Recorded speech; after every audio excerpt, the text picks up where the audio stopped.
Hello दोस्तों, आज हम बात करेंगे स्टेट बैंक ऑफ इंडिया। ये एक ऐसा बैंक है जो सारे बैंक्स का बेस है। बेस माने आधार। अगर स्टेट बैंक आपका ये है एसबीआई, तो इसके ऊपर सारे बैंक हैं। आपका जितने भी सरकारी बैंक हैं, प्राइवेट बैंक हैं, कोई भी है, सब इसके ऊपर है। ठीक है। स्टेट बैंक क्या है? एक सरकारी बैंक है, पीएसयू बैंक है, लेकिन ये सभी बैंकों का बेस है। ठीक है। बॉस नहीं बोल रहा मैं, बेस बोल रहा हूँ। जब आप घर बनाते हो तो एक नींव डाली जाती है। नींव, सबसे जो पहला खरंजा होता है उसको हम नींव बोलते हैं। नींव तो वही है स्टेट बैंक। बैंक्स का बेस है। तो अगर आप यहाँ इस शेयर में आपने इन्वेस्ट किया है और उसके बाद आपको डर लग रहा है, तो ये ऐसा शेयर है कि यहाँ डरने वाली बात होनी ही नहीं चाहिए। भले ही ये आपको एक मंथ में 5% का नेगेटिव रिटर्न दिखा दे, 10% का नेगेटिव रिटर्न दिखा दे, लेकिन ये शेयर कभी आपको नीचे जाता हुआ नहीं दिखाई देगा। लॉन्ग टर्म में, लॉन्ग टर्म में इसे ऊपर ही जाना है। इसलिए आपको पेशेंसली यहाँ पर वेट करना चाहिए। अब हम बात कर लेते हैं इस बैंक के फंडामेंटल्स के बारे में। और ये बैंक टेक्निकल हम इसमें नहीं देखेंगे। जो टेक्निकल होता है टेक्निकल एनालिसिस नहीं करेंगे। अगर आप रिक्वेस्ट करते हैं तो उसका अलग से मैं वीडियो बना दूंगा, लेकिन इस पे हम केवल फंडामेंटल्स देखेंगे। ठीक है। अगर आप एक्सपर्ट की रेटिंग देखोगे, सबसे पहली बात ये होती है कि आप खुद को एक्सपर्ट मानते हो या एक्सपर्ट की रेटिंग देखते हो। तो भाई मार्केट में खुद को एक्सपर्ट मानना आप बंद करिए। ठीक है। यहाँ पर 40 एक्सपर्ट ने ऐसा माना है कि 40 एक्सपर्ट ने एनालिसिस किया है एसबीआई बैंक को, और उनमें से 40 में से लगभग 90% यानी 35 एक्सपर्ट ने ऐसा माना है कि ये शेयर बाई करना चाहिए, और 5 यानी कि 10% एनालिस्ट ने ऐसा माना है कि होल्ड और सेल कर देना चाहिए। तो ठीक है, हम कहाँ पर जाएंगे? ऑब्वियसली 90% के तरफ जाएंगे। ठीक। अगर मार्केट कैप के हिसाब से बात करेंगे तो मार्केट कैप बहुत तगड़ा है। 7 लाख करोड़ के लगभग मार्केट कैप है। पी रेशियो देखेंगे तो पी रेशियो 10 का चल रहा है, यानी कि कंपनी अभी थोड़े से डिस्काउंटेड प्राइस पे मिल रही है। डेट टू इक्विटी रेशियो देखोगे तो बिल्कुल 0 है। तो ये एक गुड पॉइंट है। ठीक है। क्या है ये? मैं आपको ये सारी चीजें क्यों बता रहा हूँ? इस पे कोई तो लॉजिक होगा ना, तभी बता रहा हूँ आपको। ये इसलिए बता रहा हूँ कि देखिए, एक कहानी के माध्यम से मैं ये आपको बताऊंगा तो ज्यादा अच्छे समझ में आएगा। एक होता है तालाब। ठीक। तालाब में काफी सारी मछलियां हैं। आपको काफी बंदे ऐसे मिलेंगे जो आपको सिखाएंगे नहीं, एक्चुअली वो मछली पकड़ के आपको दे देंगे एक, कि भाई साहब ये लो, आपको मछली मैंने पकड़ के दे दी। लेकिन आपको ये नहीं बताएंगे कि तालाब में इतनी सारी मछलियां हैं तो उन्हें कैसे आप पकड़ सकते हैं। मैं आपको सिखा रहा हूँ कि आप तालाब की मछलियां कैसे पकड़ सकते हैं। ये आपको एक मछली पकड़ के नहीं दे रहा कि ये लो ले जाओ हो गया, ऐसा नहीं। तो आप मछली पकड़ना सीखिए। अगर मैं ये हर चीज एनालिसिस कर रहा हूँ ना, मार्केट कैप देख रहा हूँ, पी देख रहा हूँ, पीवी देख रहा हूँ, इंडस्ट्री पी देख रहा हूँ, डेट टू इक्विटी देख रहा हूँ, ये सारी चीज जब मैं देख रहा हूँ ना, तो आप भी ये सारी चीज देखिए।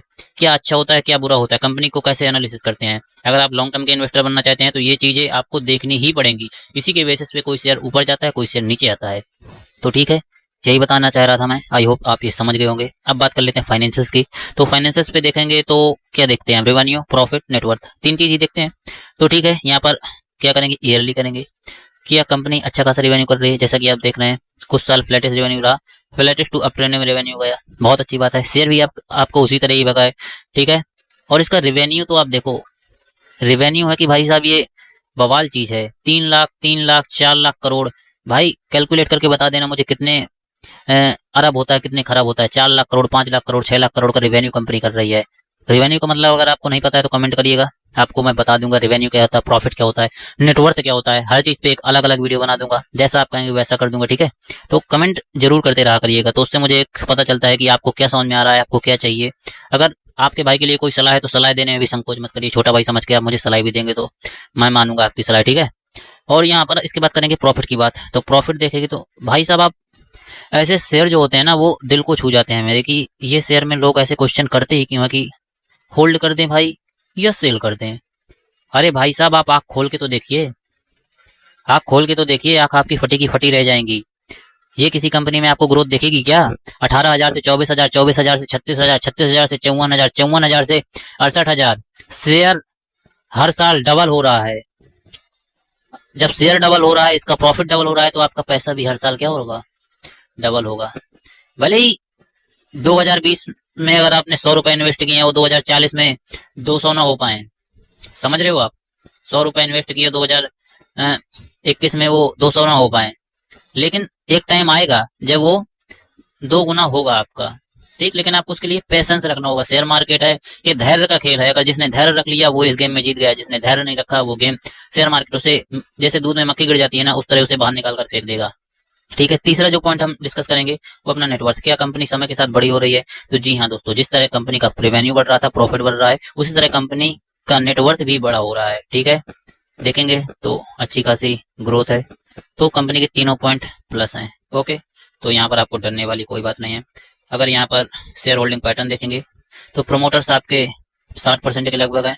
Other domestic institution, foreign institute, mutual fund और रिटेल 7% है। भाई जो रिटेल होता है ना, तो वो रिटेल ही होता है, उस पर आपको ज्यादा ध्यान नहीं देना। आप कहोगे 7% क्यों है सर, 70% क्यों नहीं है रिटेल? जहां 70% रिटेल होगा ना, वहां आपके पैसे जो होते हैं ना, पैसे जो आपने इन्वेस्ट किए हैं, वो 70% डूबने के भी चांस रहते हैं। ठीक है, ये आप बिल्कुल गौर करके बात सुन लीजिए कि अगर 70% रिटेल तो 70% डूबने का चांस। अगर वहां पर 7% रिटेल है, 7% रिटेल पार्टिसिपेशन है ना, तो आप ये समझिए कि 7% ही चांस है पैसा डूबने का। बाकी कितना, 93% है पैसा अपना बनने का। क्यों मैं ऐसा क्यों बोल रहा हूँ? वो ऐसा इसलिए बोल रहा हूँ, जो प्रोमोटर्स होते हैं, प्रोमोटर्स कंपनी की जान होते हैं। क्या होते हैं? कंपनी की जान होते हैं, क्योंकि उन्हें अंदर की बातें पता होती हैं। कंपनी कैसा कर रही है, कंपनी के आगे फ्यूचर प्लान क्या है, कंपनी क्या कर सकती है। तो इसलिए प्रोमोटर्स सबसे पहले देखने होते हैं। प्रोमोटर्स 60% के लगभग, कोई दिक्कत नहीं है, अच्छी ही बात है। अगर दूसरा देखें हम, अदर डोमेस्टिक इंस्टीट्यूशन, इस पे आ जाते हैं। जैसे जो फॉरेन इंस्टीट्यूशन होते हैं या डोमेस्टिक इंस्टीट्यूशन जैसे LIC वगैरह होते हैं, ये सब इस पे आते हैं। तो ये होते हैं भाई साहब आपके जो मैं एक शब्द मेरे दिमाग से फिसल रहा है, जो कहते हैं ना अच्छे इन्वेस्टर, गुड इन्वेस्टर, वो होते हैं ये सब। ठीक है, जिस शेयर में ये तीनों होंगे ना, other domestic institution, foreign institution और म्यूचुअल फंड, वो शेयर में आपको ज्यादा सोचने की दिक्कत नहीं है। और एक प्लस पॉइंट और होता है, अगर ये अपनी होल्डिंग बढ़ा दें समय के साथ, तब आपको वहां पर और ज्यादा सोचने की आवश्यकता नहीं होती है। आप केवल आंख मीच के लेते रहिए, वहां पर आपको दिक्कत वाली बात नहीं होती है। क्योंकि ये ऐसे बंदे हैं भाई साहब कि इतनी गहराई से रिसर्च करते हैं, जितनी गहराई से आप रिसर्च करने के बारे में कभी सपने में भी नहीं सोच सकते हो, ऐसी गहराई से रिसर्च करते हैं। तो इसलिए आपको केवल इन्हें फॉलो करते रहिए और थोड़ी बहुत अपनी रिसर्च कर लीजिए, आपका पैसा मार्केट में बन जाना है। ठीक है, आपको ज्यादा टेंशन लेने वाली बात नहीं है। अब सबसे पहले जो सबसे पहले बात करनी थी वो सबसे मैं लास्ट में बात कर लेता हूँ। क्या करनी है सबसे पहले बात? अपने को देखना था इसका लॉन्ग टर्म का पैटर्न।